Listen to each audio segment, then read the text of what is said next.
I'm excited to talk to you about search engine optimization. Actually not, I'm very nervous about it. But our topic for today is surviving and thriving in SEO with the Google hurricane.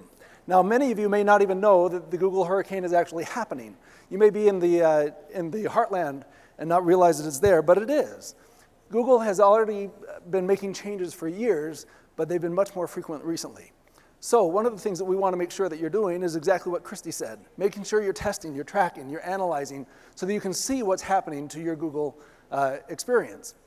It's almost like Google is driving traffic to your site, but it's like those stairwells in Harry Potter that are always moving, and you don't know exactly if they're going to make it to you or not. And since that is your virtual storefront, you want to make sure that people can actually come in. So as we get to, let's see if this clicker can work. There we go. There's the hurricane. Isn't that cute? So Google is always changing, and as we go through the stuff that you can see on the search engine results pages, which is a SERP, you can see these things happening. Now, there's stuff that you're going to see, and there's stuff that you're not. First, for example, we used to have ads that were on the right hand of the page, and now those are gone, and that whole area is now blank, as you see on the right, and now we can have up to 4 ads at the top. Now, additionally, that side on the blank, that's on the right side, can be used for a knowledge graph or your Google My Business listing, if that's so appropriate. They also have this map pack that has moved various places on the page, but right now it's in the search engine results area, and you can see how that is. Now we have even an ad in the map area, and that takes up a large portion of the page. We also have now featured snippets, and people also ask, and these areas are also on the page. This information is coming from a website, and Google is really trying to say, hey, stay on Google. Get all the information you need on Google. You don't even have to go to a website anymore to be able to learn this information because it's right here on Google. So when I put in this query of how much do dental implants cost, it pulled information from a website, but it was very generic for the country. And it gave me these options up at the top that say I can even specify a little bit more where I want that cost to be. And so I chose Colorado because that's where I'm from, and it pulled the information from a dental office in Colorado Springs. These things can come off of your website and bring people to you if we do it right. Then, of course, right underneath it is that people also ask additional questions that you can find information about it, and everything can be answered on Google. Now, what that does mean is all the organic listings, those listings that you don't have to pay for, that come naturally, the rankings that Google will say, here's where you should land in the search engine results, all of that information gets pushed further and further down on the page, so it's harder to find you.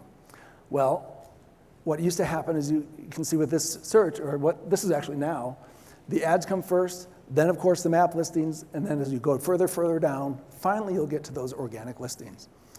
So, as we think about that on mobile, yesterday we also saw that the ads on mobile can take up a full screen, which means as you get through all of the ads, then you're going to get to the maps, which can take more than a screen, and then you keep on having to scroll until you finally get to the organic listings. So that's what you see on the front end. On the back end, there's things that are happening that you may not even know. Google is making changes to their algorithm on a daily basis, but sometimes they do something that's really impactful. Back in 2013, they really put out some additions to their algorithm. They were to fight spam. Those people that are really trying to cut corners and be able to get something for nothing.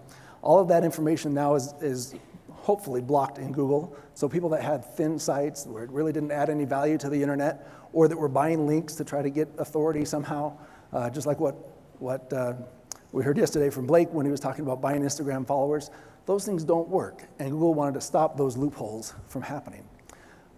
But then they also were doing changes to encourage us to have better websites. Lane talked yesterday about mobile first and making sure that that's something that we understand, because Google is now looking at your mobile site to be able to rank your website. They want you to be able to have a website that's accessible to where people are looking. They want it to work for them. They want it to be able to be something that's engaging, something that they can interact with where they are, and so they've gone to the mobile first. They've also made changes to the way that they understand content, which is beautiful, because this means that no longer do we have to write a page for the search engine. We can now write a page for people. Now, we always tried to say we were writing it for people, but there's always keywords that had to be in there so that Google could understand that this page is about dental crowns, and so you'd use these keywords over and over, and it kind of seemed a little awkward, but that was because that's what the search engines needed. That's gone away now. Google now understands that a cap and a crown and a porcelain crown and a dental crown, they all mean the same thing, and they can put that together and they understand it. So that will make some changes that I'll talk about in a minute. They also make changes to help provide better search results. They came out with an update back in 2013 called Hummingbird, and this was really to try to make it so that it was much more easy to be able to find the information you were looking for because Google could understand natural language. That, of course, helps with your smartphones or your smart speakers, but it also means that they can understand the context of your search, the intent of your search, and that means that we no longer have to do like a word-by-word match, but they can understand really what you're trying to go for, and they can understand the websites, and they can bring you together for a happy marriage. So, put all those things together, we get to 2019. And we see in 2019 perhaps the biggest impact that we've seen in the 16 years that we've been working in this space. And that is, one actually was a bug, and that's this de-indexing bug. In April, millions of pages got dropped from the Google index. How did it happen? It was a bug. We don't know. Google took weeks to be able to restore it. But if you weren't tracking, you may not have seen that drop, but you may have said, I wonder why people aren't coming in. We also, many of those sites that did lose it, and there were a lot of dental websites, of course, in that group that got lost, they've been building themselves back up. So thankfully, that bug's been taken care of. The other one is diversification of search results. Now, what this means is, in the old days, we were able to dominate a page, dominate the search engine results page. This is a search for Ralph Riley, who's a dentist in Middlesex, New Jersey. And you'll notice that he has the first listing here in the maps, and then he also has these two first organic results for his main website, advanceddentistry.net. And then as we went further down, we had what were called microsites. These microsites are very targeted websites, maybe 5 to 7 pages, but all about one procedure or all about one geography, and really targeted to try to be able to help the search engines understand when somebody searches for this, I want you to bring this site up. And so he had that also as well for, let's go back here, for Edison, New Brunswick Dentistry, that was his. This one here, dental implants, cosmetic dentistry, this was his too. The NJ Porcelain Veneers Dentist, listed twice there. So 6 out of the 7 first listings there are him. He's dominating because of these microsites. Google says, you know what? We only want to show 1 or 2 listings per business now in the search engine results. Meaning not necessarily that talk about that business, but that business owns. So in this case, all of those microsites get dropped off, and only his main site would show up. Now, microsites have been a great tool for dentistry for many, many years, and we actually did a study after this change happened. And in that study, we saw, these are 2 examples of dental implants microsites.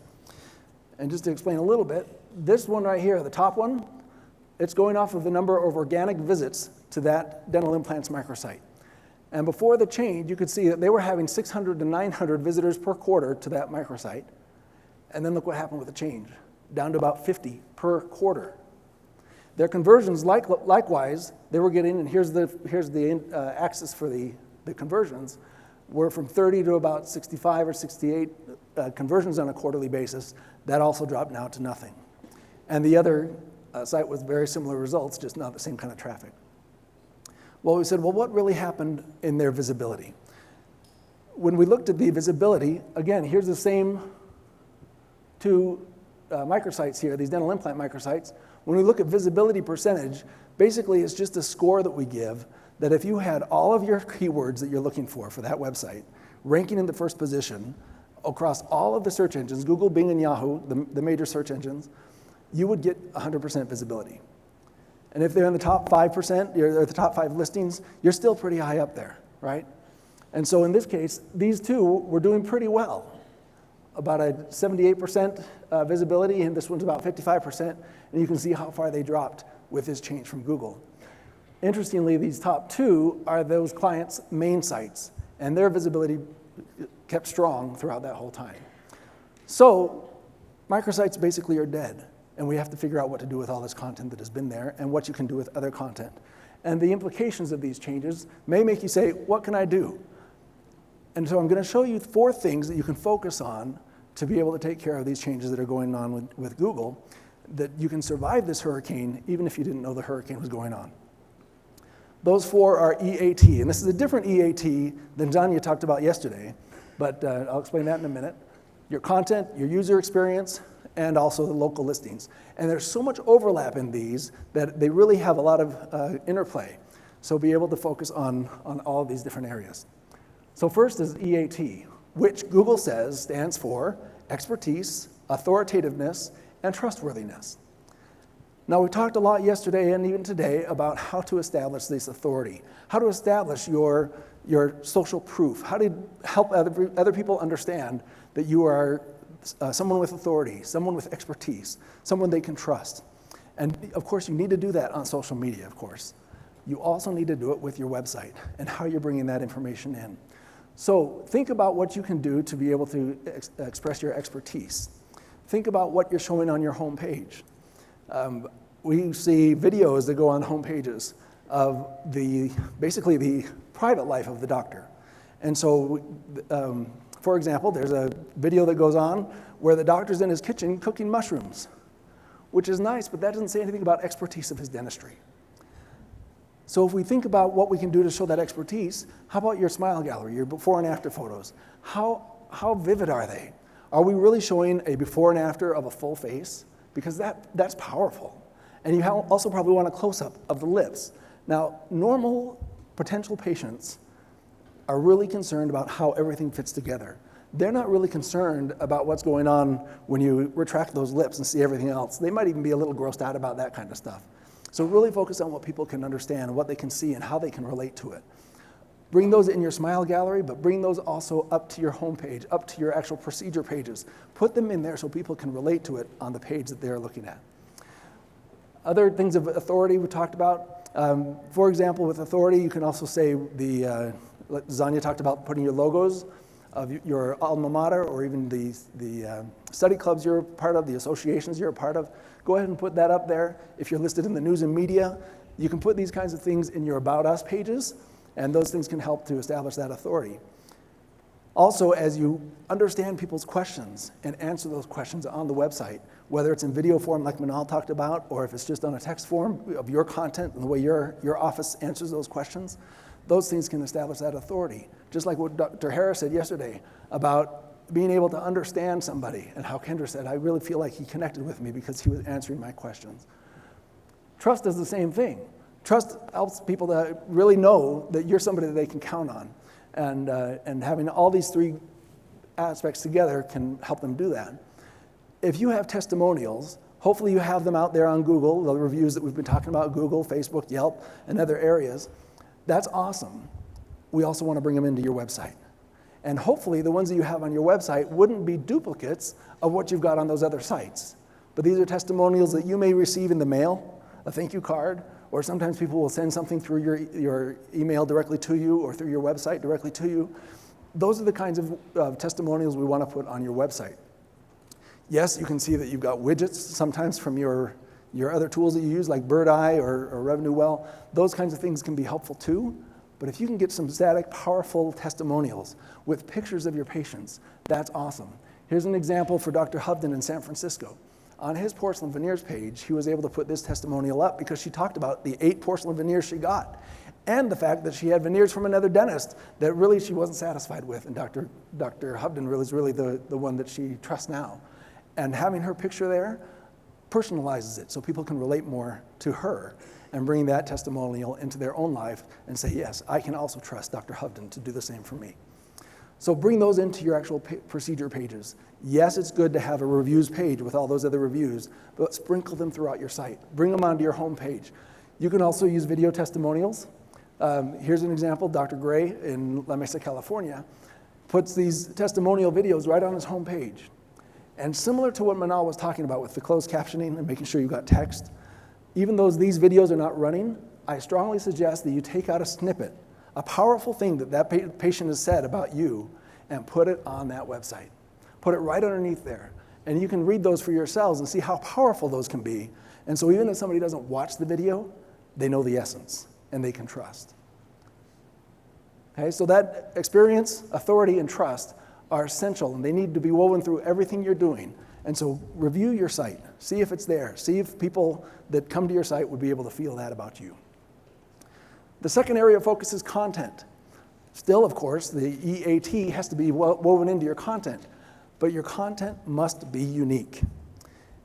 If you remember yesterday, Josh said, generic just won't do. And that's definitely true with content. If you are using somebody else's content and just copying it from somebody else, or you're using a website from a webmaster that just uses the same content, you just check which services you want and they'll just put that content on there, and it's the same that they would find for any other practice that checks that same procedure, that is going to do you more harm than good. I would say get rid of that as soon as you can. Replace it with your own content. Whether you write it or you hire somebody else to write it, make sure it is something that reflects your office, that reflects your values, reflects who you really are, and that it really is unique to you and that it adds value. Now, the adding value is not just for your patient or for you. It adds value to the internet because that's what Google's looking for. They want to find something that really is helpful for other people to find. So all those other things that we're talking about, you writing it, you having your personality, that helps to add value. It also, as Brian talked about yesterday, if you're adding value on the website, you can be adding value to your practice, to your procedure. Why they would want to come to you, even though you may be more expensive than somebody else, because of the value they feel as they read your website. Write for your potential patient. Make sure you're keeping them in mind. What's the benefit that they're going to get for this procedure, and what benefit are they going to get by coming to you to have that procedure done? Write it in their form. Make sure that you're writing in their language. They won't understand a lot of technical things because they're not dentists, and they're not heavily involved in the dental field. So write to them in terms that they would understand, in terms that they would search for. Add content regularly. We just saw from Zania again about a content calendar. And she was talking a lot about social media. Put in there when you're going to actually post on your website. If you're going to do this on by yourself, that can be the blog post like she talked about yesterday, or it could be new content pages because you have a new way to talk about Invisalign or something like that, and I'm going to show you that in a minute. So you can consistently add content. When Zania talked yesterday about writing down the questions you get from patients, make sure that you're writing those down so you can have answers as well, and put those on your website. And use title tags. Just like was said today also about getting training of how to use your blog, ask them how to put title tags. That's so simple. That's something that an SEO expert will probably do, and that would be the first thing they'd do because then everything else is so technical.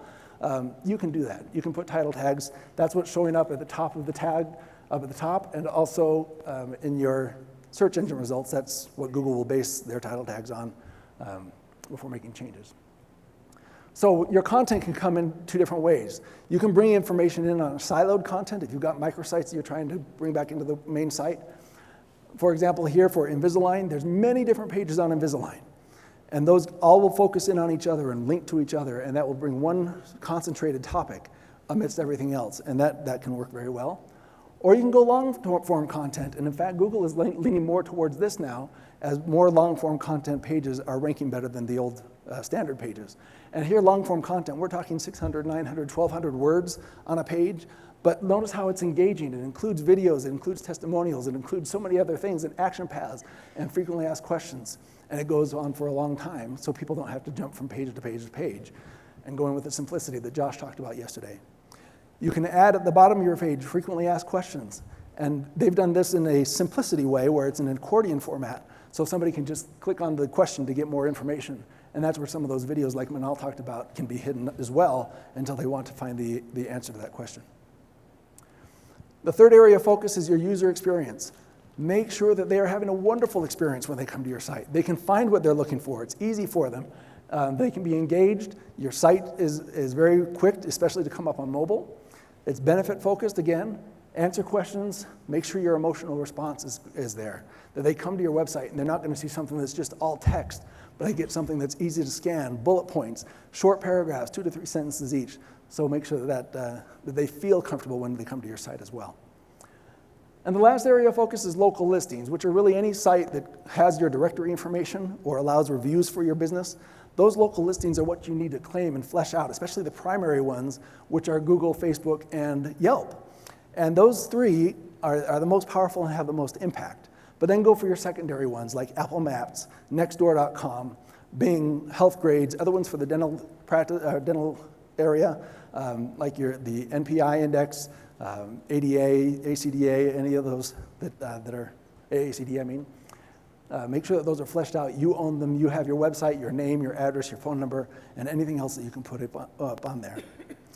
We've talked about reviews. Definitely need to get those and respond to them. And you want to enhance your local signals. Besides the social that we talked about, reach out to like your Chamber of Commerce and be involved in there. Get a link from there. Charities that are local, any other organizations you're dealing with, local businesses where you can refer to each other. Those kinds of things can happen online as well, and those signals help to strengthen your reviews. Now this you will get in if you get all of our PDFs, this will be there, but these are just some surveys of what is actually impacting those local rankings and how Google will be ranking those things that are coming up in the map pack or in the local search. So now you can still dominate, but it's a different strategy. You have a very strong website. Here's a search for sedation dentistry La Mesa, and you notice the first two are, well, the first one is an ad, and so that, of course, you're going to be seen very quickly up at the very top if you're advertising. And then, of course, the map pack comes if it's generated. But then he's got his two that are listed for his main site, and then a review site for Yelp, and another review site here with Demand Force. And so he can still dominate the first page. It's just in a different way than it used to be. And even on a branded search, here's one for Dr. Mahoney in Wetaskiwin in Alberta, and he's got all 5 of the top 5, including a link from crowncouncil.com. So you can still dominate it as long as you're doing all these other things. And of course, there's so much more technical on SEO, but these are things that you can focus on. So focus on those 4 areas. We do SEO all the time. We love it. We also do, of course, all the other marketing that comes along with internet marketing. But we can dominate Google even amidst the hurricane that's there, and you can sleep when the wind blows. Thank you very much.